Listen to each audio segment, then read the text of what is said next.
Hello everyone, welcome back here, and in today's video we are going to start a new chapter, that is management of natural resources of class 10. अगर आपने अभी तक मेरे channel को subscribe नहीं किया है then please go and subscribe to my channel and press the bell icon. Okay, so let's get started. I will try to complete the whole chapter in this lecture. I will try my best कि इसको जितना हो सके उतना short बनाऊं जिससे आपके लिए समझना बहुत ही आसान हो. Okay, so very fast let us get started. Management of natural resources. Okay, first of all I would like to define what are natural resource. Natural resource हम किसे बोलते हैं? ऐसी कोई भी चीज़ जो ह्यूमंस के लिए हेल्पफुल है उसे हम बोलते हैं एक रिसोर्स. नेचुरल रिसोर्स का मतलब है कि अगर हमें वो चीज़ नेचर से मिल रही है तो हम उसको बोलेंगे नेचुरल रिसोर्स. जैसे सनलाइट एक नेचुरल रिसोर्स है, ठीक है. कोल, पेट्रोलियम, वाटर, विंड, ठीक है, इनसे जो जो हम एनर्जी ऑब्टेन करते हैं ये सब क्या है? Natural resource. अब हमें ये नेचुरल रिसोर्स को मैनेज करने की क्यों ज़रूरत पड़ती है? तो उसका रीज़न ये है कि ये जो रिसोर्सेज है ये बहुत ही फास्ट ख़त्म हो रहे हैं, ठीक है. बहुत ही फास्ट ये यूज़ हो रहे हैं, बहुत ही फास्ट ख़त्म हो रहे हैं. तो हमारे फ्यूचर यूज़ के लिए और हमारी फ्यूचर जनरेशन के लिए इसको मैनेज करना बहुत ज़्यादा ज़रूरी है, ठीक है. तो इस चैप्टर में हम लोग देखेंगे कि हम नेचुरल रिसोर्सेज को कैसे मैनेज कर सकते हैं. ओके, सबसे पहले मैं आपको बताना चाहती हूँ about one term that is sustainable development. Sustainable development का मतलब होता है कि हम एक वाइज जुडिशियस प्लानिंग के साथ डेवलपमेंट करें, ठीक है. चाहे सिटी का कर रहे हो, स्टेट का कर रहे हो, रिसोर्सेज का प्लान बना रहे हो तो उसको बहुत ही वाइज और जुडिशियसली प्लान किया जाए जिससे कि हमारी जो प्रेजेंट नीड्स है वो भी फुलफ़िल हो और हमारी जो फ्यूचर जनरेशन है उसको भी कोई प्रॉब्लम ना आए, उनके लिए भी रिसोर्सेज बचे. तो इस टाइप का जो प्लानिंग है, इस टाइप का जो मैनेजमेंट है उसे हम बोलते हैं सस्टेनेबल मैनेजमेंट और सस्टेनेबल डेवलपमेंट, ठीक है. I hope this is clear. अब हम रिसोर्सेज को क्लासीफाई करने वाले हैं. We will classify resources into renewable and non renewable. Okay, ये शायद आपने लोअर क्लासेस के अंदर भी पढ़ा होगा about renewable and non renewable resources, ठीक है. ओके, चलो तो देख लेते हैं हम लोग. रीन्यूएबल का मतलब ऐसे रिसोर्सेज जिनको हम रीन्यू कर सकते हैं. रीन्यू का मतलब है कि अगर ये एक बार ख़त्म हो जाते हैं तो हम इनको दोबारा से कुछ टाइम के बाद रीन्यू कर सकते हैं. दूसरी टाइप है हमारी non renewable resource. Non renewable का मतलब है कि अगर ये एक बार ख़त्म हो गए तो फिर हम कुछ नहीं कर सकते. जैसे कि कोल, पेट्रोलियम नॉन रीन्यूएबल है. एक बार कोल, पेट्रोलियम ख़त्म हो गए तो हम फिर कुछ भी नहीं कर सकते. रीन्यूएबल को हम फर्दर दो कैटेगरी में क्लासीफाई करेंगे, एग्जॉस्टेबल, इनएग्जॉस्टेबल. एग्जॉस्टेबल का मतलब है कि जो ख़त्म हो सकता है पर हम लोग उसको दोबारा जनरेट कर लेंगे. जैसे कि फॉरेस्ट समझ लो आज ख़त्म हो गए, हमने आज ट्रीज़ ग्रो किए, दोबारा से हमें हो सकता है 50-60 साल के बाद पूरा फॉरेस्ट मिल जाए. इनएग्जॉस्टेबल जो कभी ख़त्म ही नहीं हो सकता, जैसे कि solar energy, tidal energy, wind energy, ये सब क्या है? इनएग्जॉस्टेबल रिसोर्स है, ठीक है. आई होप यहाँ तक आप सबको क्लियर हुआ. ओके, चलो आगे बढ़ते हैं. आगे बढ़ने से पहले मैं आपको कुछ टर्म्स बताना चाहती हूँ.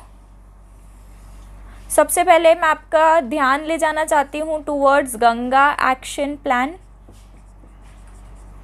जिसको जाना जाता है GAP के नाम से, ठीक है, गंगा एक्शन प्लान लॉन्च किया गया था, ठीक है, नॉर्थ में गंगा को क्लीन करने के लिए। ये प्लान क्यों लॉन्च किया था? टू क्लीन गंगा रिवर, ठीक है। उसका रीज़न ये है कि वहाँ पे इतना ज़्यादा लोग जाते हैं, उतना ज़्यादा वो पोल्यूट होती है, वहाँ पोल्यूशन था, जैसे अनबर्न्ड कॉर्प्सेस, यानी कि लोगों की डेड बॉडीज़, ऐश, अस्थियाँ जो चढ़ाते हैं, पेटल्स, फ्लावर पेटल्स, ठीक है, कहीं पे कपड़े धुल रहे हैं, कहीं पे कोई अपनी कार वॉश कर रहा है, कहीं अपनी भैंसों को नहला रहा है, तो इन सब की वजह से बहुत ज़्यादा पोल्यूशन था। Especially there was one industry in Kanpur, leather industry, जिसका सारा वेस्ट रिवर के अंदर आ रहा था और रिवर का वाटर टॉक्सिक होता जा रहा था।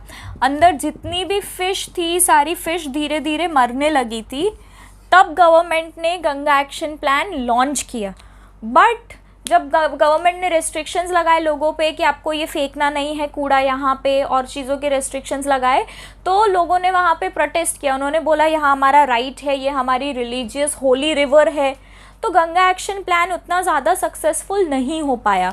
दो ये इंडस्ट्री को तो सील कर दिया गया था, ठीक है। अब कोई भी वाटर का अगर पोल्यूशन चेक करना हो तो हम एक बैक्टीरिया चेक करते हैं जिसका नाम है कॉलीफॉर्म बैक्टीरिया।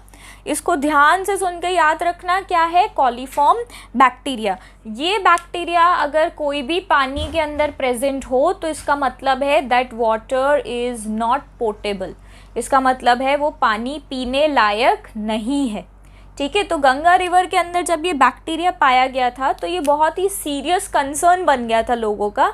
बाद में गंगा एक्शन प्लान गवर्नमेंट ने लॉन्च किया था। Okay, so now we will see कि हम लोग क्या कर सकते हैं, गवर्नमेंट ने क्या क्या और स्टेप्स उठाए हैं ये चीज़ें ना हो इसके लिए, ठीक है। ये आपने सुना ही होगा बहुत बार, ये हमें करना चाहिए जिससे कि हम पोल्यूशन को और हमारे रिसोर्सेज को अच्छे से यूज़ कर सके। रिड्यूस, रिसाइकल, रीयूज़, ठीक है। रिड्यूस का मतलब है यूज़ कम कर दो। आप अगर प्लास्टिक यूज़ कर रहे हो, आप इलेक्ट्रिसिटी बहुत ज़्यादा यूज़ कर रहे हो, तो इसके यूज़ को आप कम कर सकते हो, ठीक है। So to reduce the use of natural resources. उसके बाद है recycle.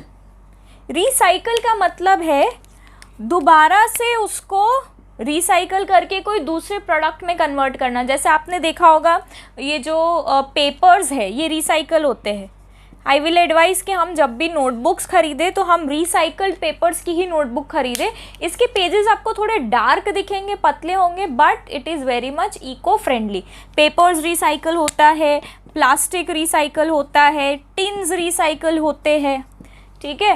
And third one is reuse. जो जो चीज़ें ऐसी है जिसको आप दोबारा से यूज़ कर सकते हो। जैसे फॉर एग्जांपल मेरे घर पे कोक की बॉटल है, एक बार उसमें से कोक ख़त्म हो गई तो फिर उसके बाद में उसको पानी भरने के लिए रीयूज़ कर सकती हूँ। अगर मेरे पास पुराने टॉयज़ पड़े हुए हैं तो मैं उसे किसी छोटे बच्चे को डोनेट करके वो बच्चा उस टॉयज़ को रीयूज़ कर सकता है, ठीक है। तो जो जो ऐसा सामान आपको लगे कि जिसको हम दोबारा से यूज़ कर सकते हैं तो उसे हम कौन सी कैटेगरी में डालेंगे? रीयूज़, ठीक है। तो ये तो होते कन्वेंशनल 3R। इसके अलावा एक 4th R भी है जिसे बोला जाता है रिकवर, या आप बोल सकते हो रीफॉरेस्ट, ठीक है। दोबारा से प्लांटेशन करना, दोबारा से फॉरेस्ट ग्रो करना, इसे हम बोलेंगे रिकवर या रीफॉरेस्ट, ठीक है। तो ये आपको समझ में आया। Now we are going to see why do we need to manage this resources. See, as I have already told you, our natural resources are very limited, ठीक है। नेचुरल रिसोर्सेज क्या है? बहुत ज़्यादा लिमिटेड है। अगर हमने उन्हें मैनेज नहीं किया तो वो क्या हो जाएंगे? एक्सटिंक्ट हो जाएंगे, फिनिश हो जाएंगे। वो फिनिश हो गए तो क्या होगा? हमारी लाइफ ऑलमोस्ट रुक जाएगी, क्योंकि हम बहुत ज़्यादा डिपेंडेंट है नेचुरल रिसोर्सेज के ऊपर। तो इसलिए बहुत ज़्यादा ज़रूरत है कि हम हमारे नेचुरल रिसोर्सेज को मैनेज करें।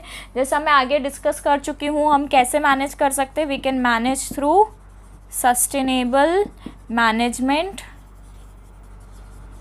और सस्टेनेबल डेवलपमेंट। ठीक है, आज के लेक्चर में इतना ही। नेक्स्ट लेक्चर के अंदर मैं आपको बताऊंगी about forest and wild life, और हम लोग अलग अलग स्टेक होल्डर्स वगैरह देखेंगे नेक्स्ट लेक्चर के अंदर। ठीक है, आपको वीडियो पसंद आए तो please share and subscribe. Thank you.